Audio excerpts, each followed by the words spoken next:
Something that is definitely a red flag when it comes to someone who has antisocial personality disorder, which is psychopathy, or someone who's a psychopath or sociopath, and also someone who is just a very malignant narcissist or someone with narcissistic personality disorder.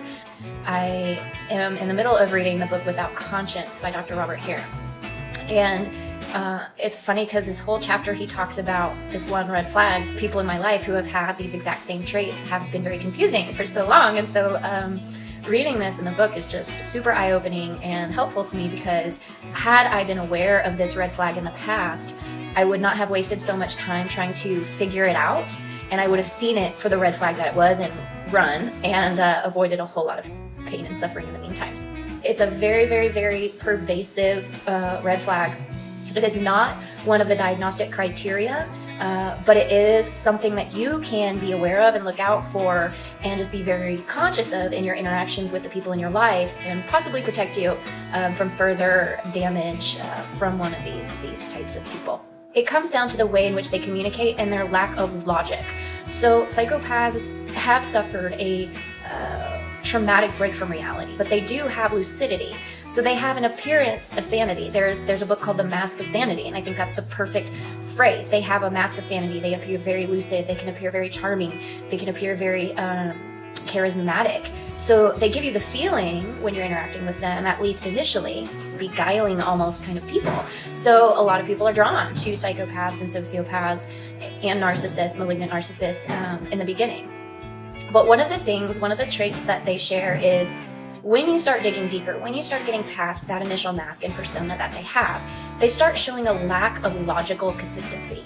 Okay, so if you're in a romantic relationship, say, if you're dating someone who is a psychopath or sociopath, then this can look like, this will be a lot more interpersonal, and you might notice it more on the topics of feelings and emotions, where what they're saying is just not adding up in terms of facts or reality or their actual behaviors. You know, you start seeing this inconsistency, and when you try to talk to them about it, you don't get an actual logical answer. You don't get anything that is really valid, or you might get something that seems logical, but then they contradict themselves in the next sentence or the next time you talk to them about it.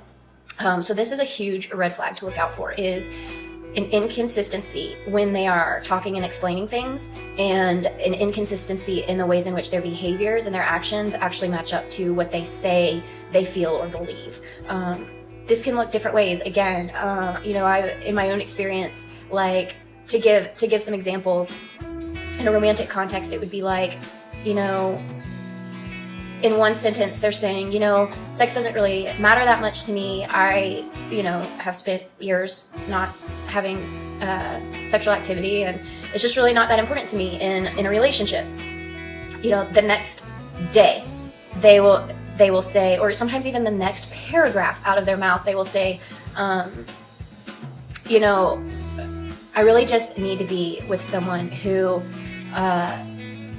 just wants to have a lot of sex, and like crazy sex, and sex in public places, or, you know, they'll just completely contradict themselves on a matter that they say that they're really firm in one minute and then firm in a completely inconsistent way the next. Because everyone kind of has inconsistencies, right? But these are like deep levels of inconsistencies and contradictory words and statements about who they are and what they believe that should be a lot more stable than what they are with these people. So they can leave you feeling very confused and very like, you know, I thought in this other conversation that you said this other thing.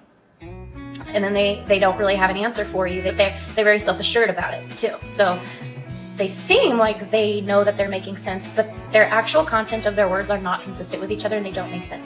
Another example of this would be if they're talking about politics. You know, one minute they might be really hardcore on one side of the fence and have all of these values and really align with one party, and then either the next sentence, the next day, the next time the topic comes up, they're on the total other side, and there's no explanation of what made them change their mind. They're just suddenly, you know, on the other side of the fence, bashing what they were supporting 3 days ago. Or maybe you overhear a conversation that they're talking to someone else and they're on the other side of the fence. They're saying something completely different to someone else than they said to you. That happens a lot too. If you overhear a conversation and all of a sudden you're like, wait a second, they told me that, they supported this one candidate and now they're bashing that candidate to this other person. What's really going on? Like, where do you really stand?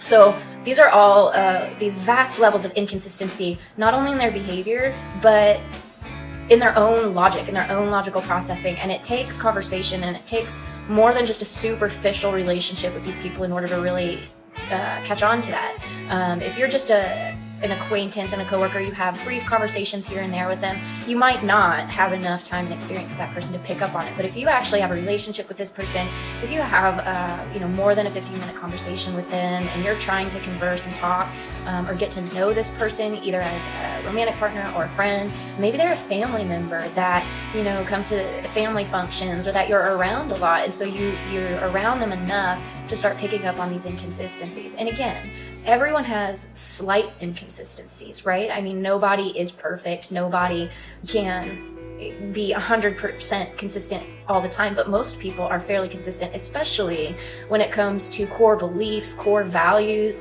like political opinions.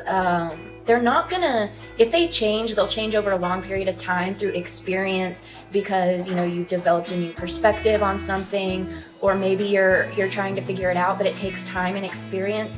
It's not like a hard shift within the same conversation or within a few days to where you have completely flip-flopped into a completely different position.